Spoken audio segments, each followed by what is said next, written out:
इस कहानी की शुरुआत होते ही हमें दुनिया का अंत दिखाया जाता है, जहाँ पर कि अब सभी रिसोर्सेस खत्म होने के साथ साथ पृथ्वी पर बहुत ज़्यादा गर्मी भी बढ़ गई है। इतनी ज़्यादा कि अंटार्कटिका की बर्फ भी पिघलने लगी और इस बर्फ में मौजूद हजारों साल पुराने वायरस ने बाहर आकर पूरी दुनिया में तबाही मचा दी और अब सभी इंसान खत्म हो चुके हैं और बाद में बचे कुछ इंसान भी तेजी से मारे गए, जिसके चलते देशों की गवर्नमेंट और अमीर लोगों ने अपनी जान बचाने के लिए इस दुनिया को छोड़ जाने का फैसला किया और अपनी जान बचाने के लिए रॉकेट से दूसरे प्लेनेट पर जाने लगे। लेकिन उनका ये फैसला इतना अचानक था कि उन्होंने इसकी पूरी प्लानिंग भी नहीं की थी। ना इन्हें ये पता था कि ये दूसरे प्लेनेट पर पहुंचेंगे कैसे और ना ही ये कि इन्हें सरवाइव कैसे करना है। तो इसलिए बहुत सारे रॉकेट स्पेस में जाते हुए ही तबाह हो गए और बीच रास्ते में ही बहुत सारे लोग मारे गए। अब दुनिया में जितने बचे कुछ लोग रह गए थे वो कुछ भूख प्यास से मारे गए तो कुछ आपस में ही लड़कर मारे गए। इसके बाद हमें दुनिया में बची एक आखिरी इंसान एवा को दिखाया जाता है, जो कि पहाड़ों के ऊपर बने एक मिलिट्री बेस में एक रोबोट के साथ रहती थी। ये मिलिट्री बेस उसके डैड ने बनाया था और इस रोबोट को भी, क्योंकि ये रोबोट ईवा के घर के बाहर सिक्योरिटी किया करता था ताकि कोई ईवा को नुकसान ना पहुंचाए और ना ही कोई कुछ चुरा सके। लेकिन अब आज भी जब ईवा कुछ जरूरी सामान लेने के लिए पहाड़ों से नीचे जाने लगी तो रोबोट उसे कुछ सुझाव देता है कि देखो, नीचे जाकर कभी भी वहाँ का पानी मत पीना और अपने साथ ऑक्सीजन सप्लाई जरूर लेकर जाना। इसके बाद नीचे हमें तबाह हुई एक दुनिया दिखाई जाती है और इस तबाह हुई दुनिया में ईवा एक सुपर स्टोर के अंदर आ गई। वो यहाँ से अपनी जरूरत का सामान लेती है और इसी बीच उसे यहाँ पर लेवेंडर्स के बीज मिल जाते हैं। वो जानती थी कि ऐसे हालात में जब पृथ्वी खत्म हो चुकी है, इन्हें उगाना काफी मुश्किल है, लेकिन वो हिम्मत नहीं हारती और इन बीजों को भी अपने साथ लेकर वहाँ से बाहर आ गई। उसे बहुत ज्यादा उम्मीद थी कि उसे कोई ना कोई खुद के जैसा सर्वाइवर मिल जाएगा, लेकिन बहुत ढूंढने पर भी उसे कोई नहीं मिला। इसलिए उसने सुपर स्टोर के बाहर अपनी लोकेशन लिख दी कि अगर कोई सर्वाइवर जिंदा हो तो वो मेरे साथ आकर रह सकता है। खैर अब ईवा जब घर आती है तो उसका वो रोबोट उसका इंतजार कर रहा था, लेकिन जब भी वो घर आया करती उसे अपने इस रोबोट को अपना एक कोड वर्ड बताना पड़ता था हर बार, चाहे भले ही ईवा 10 बार अपनी गाड़ी से गेट तक ही क्यों ना जाती हो।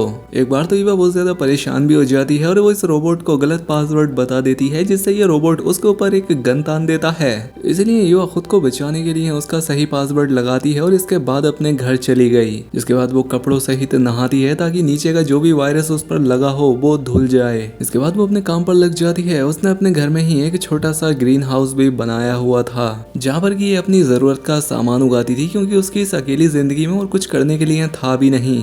वो खुद के लिए ही सामान लाती, अपनी सप्लाईज इकट्ठा करती और खुद के लिए ही एनर्जी भी बनाया करती। आजकल वो अपने घर पर सोलर इंस्टॉल कर रही थी ताकि एनर्जी की कोई भी कमी ना रहे और ईवा अकेले ही ये सारे काम किया करते थे, जबकि उसका रोबोट तो उसके घर के चारों तरफ घूमकर उसकी रखवाली किया करता। काम करते वक्त ईवा अपना मन बहलाने के लिए इस रोबोट से मस्ती करने लगती है, लेकिन ये तो एक एआई था, मजाक मस्ती से समझ कहाँ आने वाली थी। खैर यहाँ पर ईवा उस रोबोट को शादी के लिए प्रपोज कर देती है और वो रोबोट इसे शादी की डेफिनेशन बताने लगा। वो कहता है कि एक रोबोट और इंसान की शादी कभी नहीं हो सकती, जिस पर ईवा ने उससे कहा तो फिर मेरा क्या होगा, तुम्हारे सिवा मेरा और है ही कौन। अब यहाँ ईवा और रोबोट के बीच होने वाली बातों से हमें पता लगता है कि ईवा के डैड यहाँ इस बेस पर आने के बाद वापस अपनी बटालियन के पास गए थे और ईवा से वो ये कहकर गए थे कि मैं कुछ ही दिनों में वापस आ जाऊंगा, लेकिन अब सालों बीत गए हैं और उनका कोई भी अता पता नहीं है। रोबोट भी ईवा की बात समझने लगा था तो वो ईवा से कहता है कि मैं सिर्फ अगले 40 साल तक ही काम कर सकता हूँ और अगर मुझे कुछ हो जाता है तो तुम्हारा क्या होगा। जिस पर ईवा उससे मस्ती करते हुए कहती है कि कोई बात नहीं, अगर तुम्हें कुछ हो जाएगा तो मैं दूसरा रोबोट ढूंढ लूंगी। अब यहाँ पर ईवा उस रोबोट से उसके रूल पूछती है, जिस पर रोबोट कहता है कि हम कभी किसी इंसान को नुकसान नहीं पहुंचा सकते, क्योंकि उन्हें इस तरह से प्रोग्राम किया गया था कि उन्हें इंसानों के दिए हुए हर एक ऑर्डर को फॉलो करना था। और दूसरा ये कि वो खुद को जिंदा रखेगा, लेकिन ऐसा करने में किसी भी इंसान को कोई नुकसान ना पहुंच रहा हो, जिसमें कि वो इंसानों का ऑर्डर ना मान रहा हो। जिसमें ईवा उससे कहती है कि तुम्हें एक और काम के लिए भी बनाया गया था और वो था एनर्जी रिसोर्सेस से ढूंढने के लिए। जिस पर रोबोट कहता है कि नहीं, बिल्कुल नहीं, मैं सिर्फ सिक्योरिटी के लिए हूँ, मुझे चीज़ों को इकट्ठा करने के लिए नहीं बनाया गया, मेरा काम सिर्फ तुम्हारी हिफाजत करना है और किसी भी अनजान लोगों को यहाँ तक आने से रोकना है जो तुम्हें नुकसान पहुँचा दें। और मेरे हिसाब से अनजान वो आदमी है जो मेरा पासवर्ड नहीं जानता। जिस पर ईवा ने उससे कहा कि लेकिन ये तो गलत बात है ना, कि अगर कोई इंसान पासवर्ड नहीं जानता और वो मर रहा हो तो तुम्हें ऐसे में तो उसकी मदद करनी चाहिए। तुम्हें वो वक्त याद है ना जब तुम्हारी ड्यूटी एक चेक पोस्ट पर थी और इंसानों को दूसरी तरफ जाना था, लेकिन तुमने उन्हें जाने नहीं दिया था। और वो लोग गर्मी से मर रहे थे सिर्फ इसलिए क्योंकि उन बेचारे मासूम लोगों को तुम्हारा पासवर्ड नहीं पता था। तुम और तुम्हारे जैसे बचे हुए रोबोट ने ही कुछ बचे कुछ इंसानों को भी वो बॉर्डर क्रॉस नहीं करने दिया और इससे बेचारे वो सभी लोग मारे गए। आगे ईवा ने कहा कि तुम्हारी वजह से ही ये दुनिया के सारे लोग खत्म हुए हैं, जिसके बाद तुम्हें रीप्रोग्राम कर दिया गया। लेकिन अगर मेरे बस की होती तो मैं तुम्हें दोबारा से रीप्रोग्राम करती और तुम्हें सारी चीजें याद दिलाती कि तुम कितने बड़े कमीने रह चुके हो। हालांकि ईवा को अभी तक इस रोबोट के साथ रहने में कंफर्टेबल फील नहीं होता था। वो हमेशा अभी भी इससे डरा करती, लेकिन वो उसे बंद भी नहीं कर सकती थी क्योंकि ये सारे काम उसके डैड ने इस रोबोट में डाल रखे थे। अब क्रिसमस आने वाला था और ईवा ने उस रोबोट से पूछा कि क्या तुम्हें क्रिसमस के लिए कोई गिफ्ट चाहिए। इस पर रोबोट उसे याद दिलाता है कि हम लोग गिफ्ट नहीं लेते, जिस पर ईवा को फिर से अपनी जिंदगी याद आ गई कि आखिरकार वो एक इमोशनलेस रोबोट के साथ ही तो रह रही है, उससे क्या उम्मीद की जाए। आखिर में ईवा कहती है कि ठीक है, भले तुम रोबोट हो लेकिन कम से कम इंसान बनने का नाटक तो कर ही सकते हो ना। खैर अब शाम में वो रोबोट ईवा के पास आता है और उससे कहता है कि ठीक है, अगर तुम मुझे कोई गिफ्ट देना ही चाहती हो तो तुम मुझे एक आंख गिफ्ट करो जिससे कि मैं सब कुछ देख पाऊँ। जिस पर ईवा ने उससे कहा कि हाँ वैसे आइडिया बुरा नहीं है, इस बारे में सोचा जा सकता है। अगली सुबह हमने देखा कि ईवा एक आर्टिफिशियल ट्री लेने के लिए फिर से नीचे जाने वाली थी क्योंकि अब इस दुनिया में सभी असली पेड़ मर चुके थे, क्योंकि उसे क्रिसमस के लिए एक ट्री डेकोरेट करना था। नीचे जाने से पहले रोबोट ने उसे फिर से वही इंस्ट्रक्शन दिए कि नीचे ऑक्सीजन टैंक लेकर जाना है और नीचे का पानी नहीं पीना। खैर अब इसके बाद ईवा जब अपना सारा सामान लेकर वापस आती है और अब उसे घर के अंदर जाना था और रोबोट ने उससे हर बार की तरह पासवर्ड मांगा और ईवा उसे बता भी देती है, लेकिन इसके बावजूद भी रोबोट ने उस पर गन तान दी क्योंकि ईवा ने इसे गलत पासवर्ड बता दिया था और इस रोबोट का पासवर्ड हर 3 महीने में रीन्यू होता था और नया पासवर्ड ईवा के डैड के जर्नल में था क्योंकि ये उन्होंने ही सेट किए थे, क्योंकि सभी पासवर्ड उसके डैड की उस डायरी में थे और वो डायरी वो तब देख पाती जब घर के अंदर जाती। लेकिन ये कमीना रोबोट इसे अंदर जाने नहीं देता, इसलिए ईवा इस रोबोट की विनती करने लगी कि देख मुझे अंदर जाने दे, मैं अंदर जाकर बता दूंगी। लेकिन रोबोट के अंदर कोई फीलिंग नहीं थी और ईवा को भयंकर प्यास भी लगी थी। उसके जितने भी पासवर्ड याद थे उसने वो सारे बोल दिए, लेकिन वो सबके सब गलत थे। अब ईवा इस रोबोट को समझाने की कोशिश करती है कि देखो दोस्त, अब इस दुनिया में आखिरी इंसान मैं ही बची हूँ और तुम्हें मेरी ही हिफाजत के लिए यहाँ लाया गया है, तो प्लीज 1 मिनट के लिए मुझे अंदर जाने दो, मैं अंदर जाकर तुम्हें पासवर्ड बता दूंगी। लेकिन रोबोट उसकी कोई भी बात सुनने को तैयार ही नहीं था, इसलिए ईवा दूर जाकर बैठ गई। उसने सोचा कि जब थोड़ी देर के बाद इस रोबोट का ध्यान भटकेगा तो वो तुरंत अंदर चली जाएगी और जब वो ऐसा करने की कोशिश करने लगी तो रोबोट ने साइड से आकर उस पर गन तान दी, यानी कि ऐसा करना भी उसके लिए सेफ नहीं है। यानी कि अब वो अपने घर के अंदर जाने के लिए ही तरस गई थी। थोड़ी देर के बाद ईवा एक नए आइडिया के साथ उस रोबोट के पास आती है। उसे कहती है कि मुझे अंदर जाने दो, मुझे कुल्हाड़ी की जरूरत है क्योंकि मुझे पेड़ काटने हैं। रोबोट उससे कहता है कि लेकिन अब इस दुनिया में तो कोई जिंदा पेड़ है ही नहीं, तो तुम्हें कुल्हाड़ी क्यों चाहिए। अब क्योंकि वैसे तो इस रोबोट को सब कुछ याद था, हालांकि ईवा भी, लेकिन ये बेचारा रोबोट भी अपनी प्रोग्रामिंग की वजह से मजबूर था क्योंकि जो भी उसे पासवर्ड नहीं बताता था इस रोबोट के लिए वो अनजान है और उसे ये अंदर जाने कभी नहीं दे सकता। क्योंकि ईवा उसे अच्छे से याद थी, लेकिन जब तक ये भी उसे पासवर्ड नहीं बता देगी ये भी अंदर नहीं जा सकती। एक बार फिर से ईवा उसके सामने किसी इंसान की तरह गिड़गिड़ाने लगती है, उससे भीख मांगने लगी और जर्नल में देखकर मैं तुम्हें तुम्हारा पासवर्ड बता दूंगी। लेकिन रोबोट उसकी कोई भी बात सुनने को तैयार नहीं था। ईवा से कहती है कि ठीक है चलो एक काम करो, तुम मेरे पीछे पीछे आ जाओ और मैं पासवर्ड देख के जब तुम्हें बताऊंगी और मैंने अगर तुम्हें सही नहीं बताया तो बेशक तुम मुझे मार सकते हो। जिस पर रोबोट ने उससे कहा कि हमारा काम इंसानों की हिफाजत करना है, ना कि उन्हें मारना, और मैं सिर्फ उन्हीं इंसानों को मार सकता हूँ जो कि मेरे लिए खतरा है या अनजान हैं।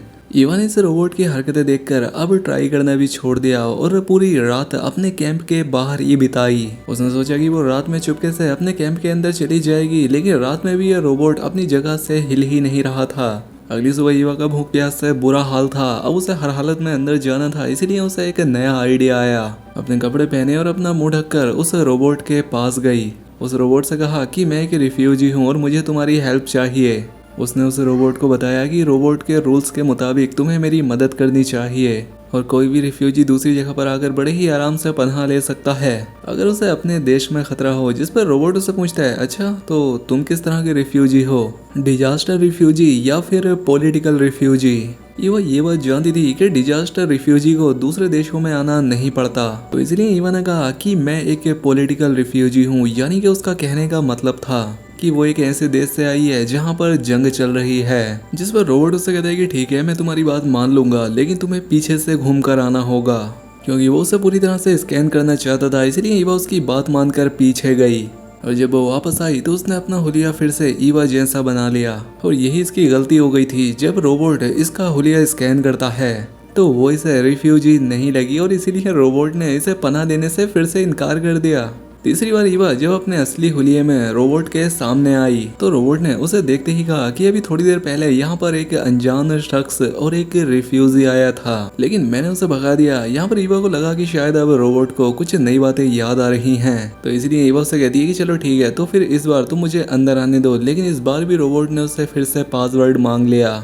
थकार कर ईवा यहाँ से जाने लगती है और जाने से पहले रोबोट से कहती है कि अगली बार अगर यहाँ कोई रिफ्यूजी आए तो उसे पानी जरूर पिला देना। अब क्योंकि ईवा को पानी पीना था तो इसलिए वो फिर से रिफ्यूजी का हुलिया बनाकर रोबोट के सामने आई और रोबोट से कहती है कि मुझे पानी चाहिए। लेकिन पानी देने से पहले रोबोट उससे अब पूछताछ करने लगा।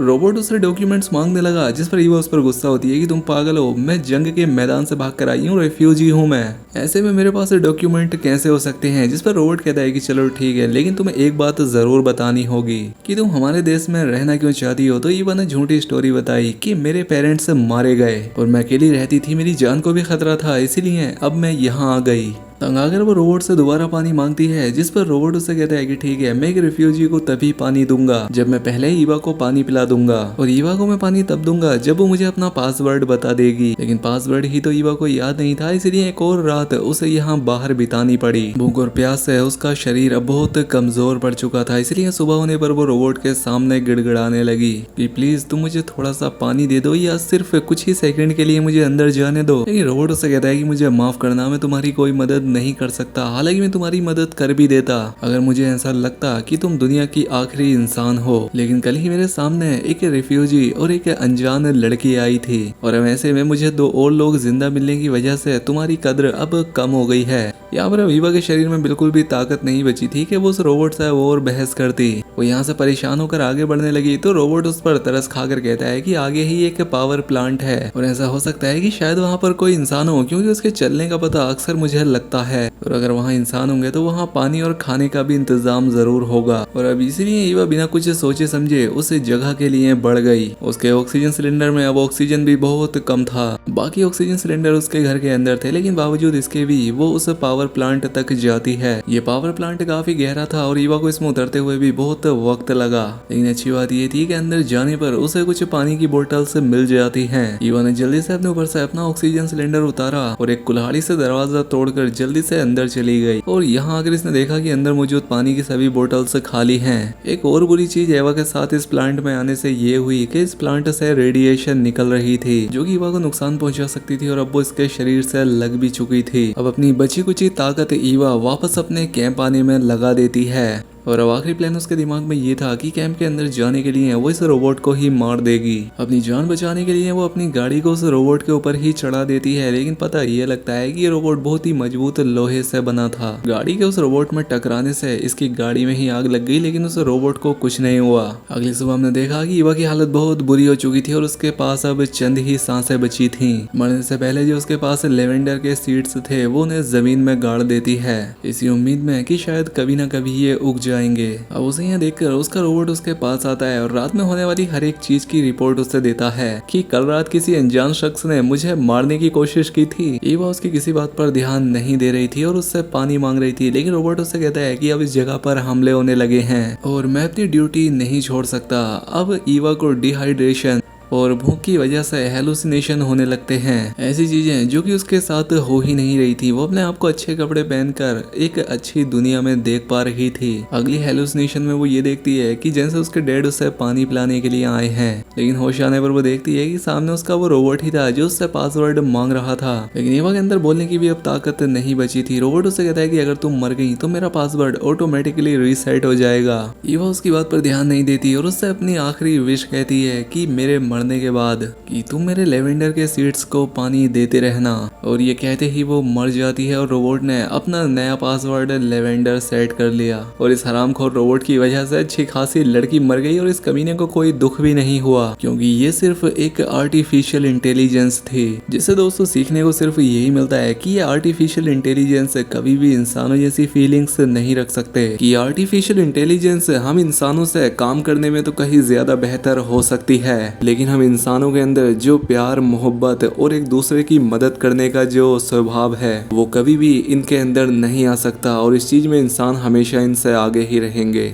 और बस अब यहीं पर ये फिल्म ख़त्म हो जाती है। तो दोस्तों आपको ये वीडियो कैसी लगी हमें कमेंट करके ज़रूर बताएं। वैसे दोस्तों इस फिल्म की एंडिंग मुझे भी बहुत ज़्यादा बुरी लगी, लेकिन फिल्म के मेकर्स ने आर्टिफिशियल इंटेलिजेंस को लेकर एक मैसेज दिया है कि ये इंसानों के लिए कितनी ज़्यादा खतरनाक हो सकती है। बाकी दोस्तों आपकी इस फिल्म को लेकर क्या राय है हमें कमेंट करके ज़रूर बताएं। मिलते हैं ऐसी ही अगली शानदार वीडियो में।